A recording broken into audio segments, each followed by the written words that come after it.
Hey folks, I saw this video on the Obsidian network. Obsidian was doing it as part of his Spinster Bubble series. And the video was from a woman named Aisha Faines. And the video he referenced is the one she did called Chasing Waterfalls, how she spent her 20s basically chasing the masters of the universe, the unavailable men. And on the surface, after she spent her 20s chasing unavailable men, and now that she's 31 and basically she's unmarried and on and on and on, and she's reflecting back. But I went and looked at the video, and something that she was saying, typical, which is even more typical than we actually think.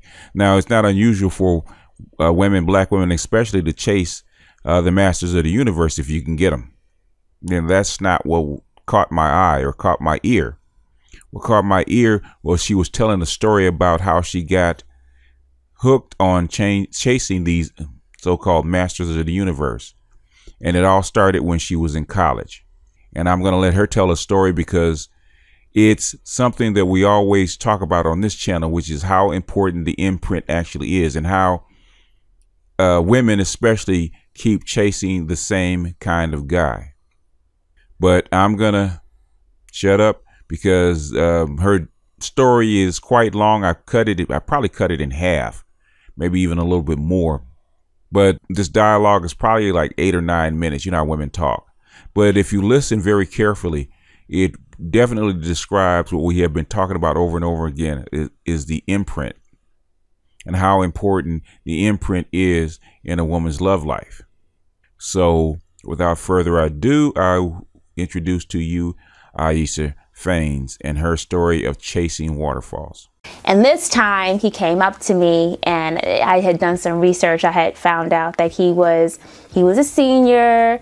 He was, the president of his fraternity.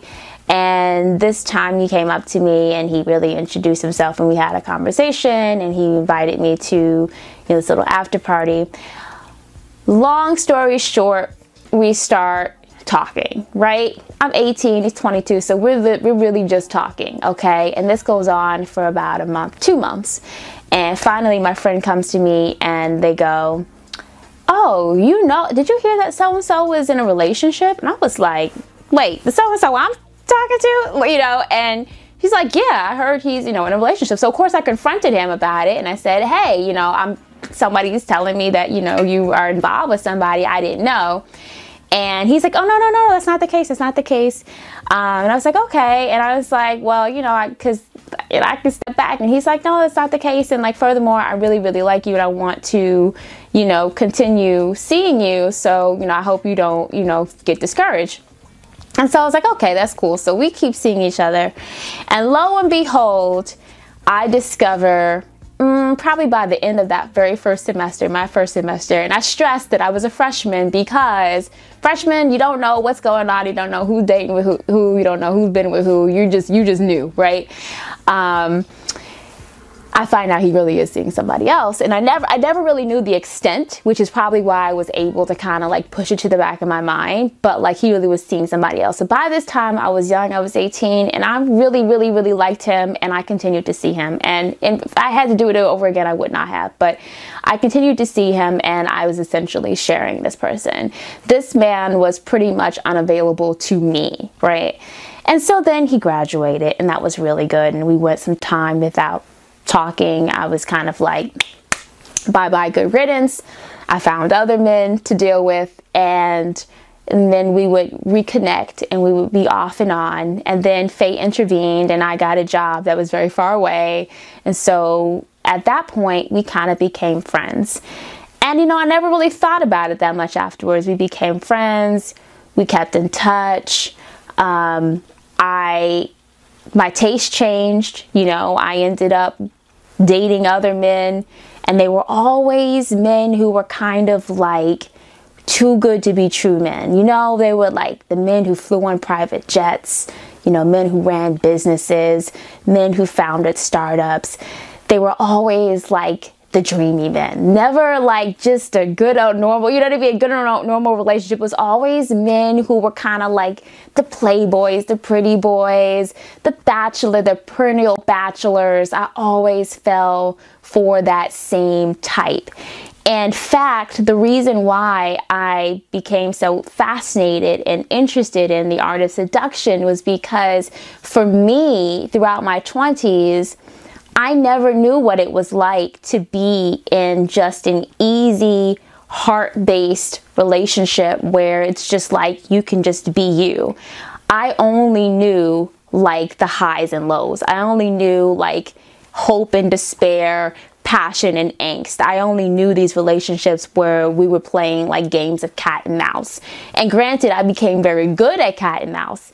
But for me, it felt like I was always pursuing Mr. Big and dating Mr. Big. And so I moved on from this guy. I never thought about him again. And then later on, I moved back to the area where I'm from, and he reached out to me and he wanted to have dinner. And we ended up, I ended up delaying and holding out for like a whole year. And finally, like after I had moved back for a year, I had dinner with him. It was all pretty, you know, casual, and he kind of came on to me, and I remember going home the next day and being like, you know, what's the deal, okay? Because now it's like, I was 28 at the time, and I was like, it's 10 years after I met you. What is the deal?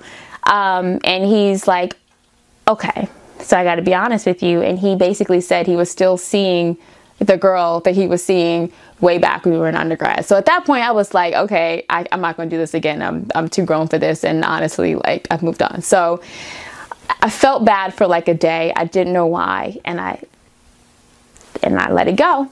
And again, continued to involve myself in my Mr. Big relationships. And then when I turned 29, they announced that they were getting married. And I will never forget the day. I was on my way to a dance class. I had been teaching ballet at the studio part-time that was near my house, teaching like teenagers ballet. And I remember seeing the Facebook post, and I remember it feeling like time had literally stopped. And I can't tell you how crazy this is, because I did not think about him like that. Like, he was not somebody that I looked back and said, oh, I wish, or what if it really was. I never thought about him like that. I had since moved on. My taste had changed. I had dated fabulous men, and I was just like, but for some reason, I felt myself drowning in sorrow. And I realized that I wasn't crying because he was getting married. In fact, I was actually quite happy for them. I realized at that moment that every man I had been dating for the past 10 years plus had been this man in disguise. I had been dating unavailable men in disguise. Well, just dating unavailable men, because the very first person that I met and truly fell hard for was unavailable to me. And that became my normal. And it was almost as if I was looking for resolution. In my mind, and I realize this now in retrospect, if I could win over the unavailable man, then that would right the wrong that happened to me when I was 18 and fell for a guy who was dating another upperclassman and left me feeling humiliated and inadequate and insecure.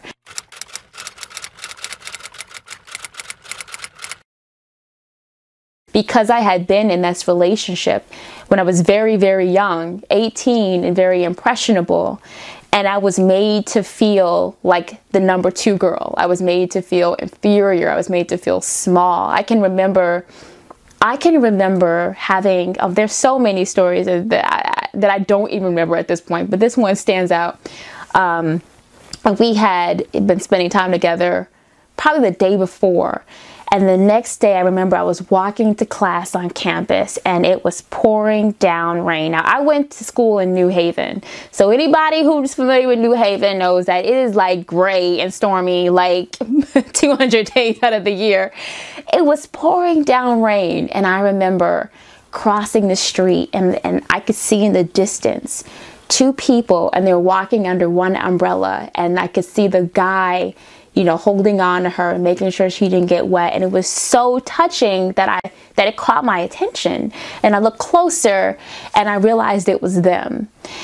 And it was this point where I was like, you know, she was getting this sort of validation, this consummation, this heart that I craved. And I was sort of settling for these leftovers. Would it happen today? Not in a million years. But you know what? Instead of falling for situations like that where I was deliberately a number two girl, I just ended up leveling up and finding men who were fabulous on paper, but were still unavailable. Like, they still were playing games of cat and mouse. And for me, it was at the thrill of the chase, because with every guy, every unavailable guy, every Mr. Big that I could get to be with me and to give me their attention, it made that pain from when I was 18 and 19 years old feel just a little bit better. And I think that relationship made me feel so inadequate that I literally spent my 20s going about it the wrong way, trying to right that wrong. All right. Told you it was long. And I hope you guys sat through it and hope you got something out of it. The imprint and the animus is real. I mean, it's almost classical. She met the guy at a frat party, and even though I didn't include it in this particular pieces because it was so long, she met a guy at the frat party. He looked good, and that's part of the imprint, and he spoke to her, and that hit her emotionally. And even though they talked on and off for 2 months, and somebody told her that he was seeing somebody else, and she's on campus. It's not like he's way across town. She's on campus. She can check and see if somebody is going with somebody else. She didn't want to see it. And even though somebody pointed it out to her and she asked him about it, and he did confirm it, she still saw him. And I don't know why it would take her a whole semester to find out something she already knew. The guy was a frat guy and president of his frat house. Everybody knows who he is and everybody can verify it. She knew. Like Jung says, he speaks to her and he's the fellow, and it doesn't matter what he is. So it didn't matter that he was going or in relationship with somebody else or however other many women he was actually sleeping with. It didn't matter. And you can hear later on, she even knew that she was the other girl or the side piece at 18 years old. She even accepted that he was mostly unavailable to her, but yet she still saw him. And even 10, 11 years later, she still cried when he got married. Now, she claims that she's 31 and she's still not chasing Mr. Big. I would really rather doubt that. You know, if you have an imprint and you spent 12, 13 years chasing the same kind of guy, you don't just, that just doesn't stop. Now, if she had said she was in a relationship with somebody else, with a regular guy, a guy that basically at her level, even below, I would accept that, but she's not. You can hear how she laughs at the end of it, where she blames it on her being 18 years old and this guy basically taking advantage of her, on and on and on. And she didn't know. Yes, she did.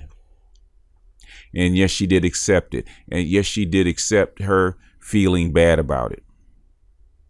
And she realized after 12 or 13 years and this guy getting married, she got closure. She finally figured out that every other guy that she was seeing is just a replica of this particular guy. These fabulous, hard to believe that they exist kind of men. In other words, hard to believe that they would actually talk to her. And these guys look really good on paper, but they're not available to her. Just like the man that she met when she was 18 years old on campus. The imprint is so strong, it's hard for her to even talk about it even today. You can actually hear it in her voice.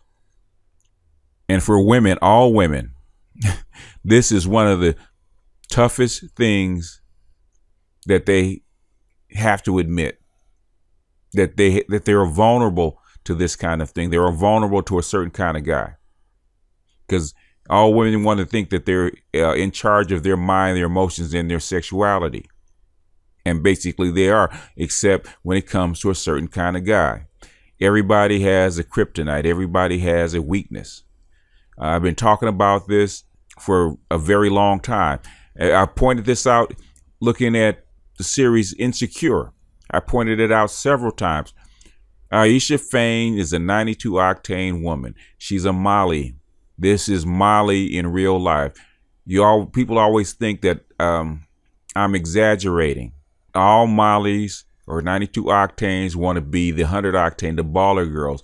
That's who she was shooting for. She was shooting to be the baller chick. She was shooting to be with, marry, be with those guys. And they always treated her like what?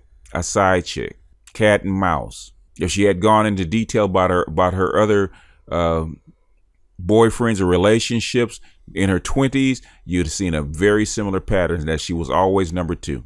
But that's hard for a woman to admit.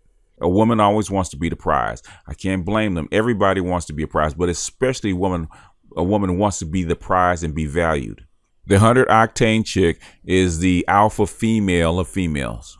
They're the ones whose beauty, grace, and femininity gets them just about any guy they want. They get these 7 and 8 figure guys to commit. Aisha Fain was actually looking to be that kind of woman, because she had got indoctrinated by that kind of guy. That's the kind of guy that fits her imprint. But the thing is, she doesn't fit theirs. That's the only issue with that. Had she fit theirs, it'd have been a perfect match. But the thing is, she will always, always, always crave that kind of guy. So an ordinary guy, a regular guy, or even a regular corporate guy will never be enough for her, because that's not the kind of guy she likes. The kind of guy she likes, she can't get. So now she's going to have to settle, in her mind, settle for a regular guy, and not the unavailable masters of the universe that she can't get. This story is the animus. This story is the imprint personified. You can't get any more classic than this. She's actually admitting that this is the issue. This is her problem. She blames it on her being 18 years old and being impressionable. She didn't go deep enough. She said, would she fall for the same thing now? She says, not in a million years. I would bet against that. I would bet that if the right guy that had those qualifications approached her, she'd fall right back in line and be kicking herself. But it is what it is. The imprint is real, ladies and gents. This is just one more piece of evidence. We call it exhibit number 100. Women deny it, and they will tell you that it's not true. But if you listen to their stories long enough, it will always come back to that. The imprint is real.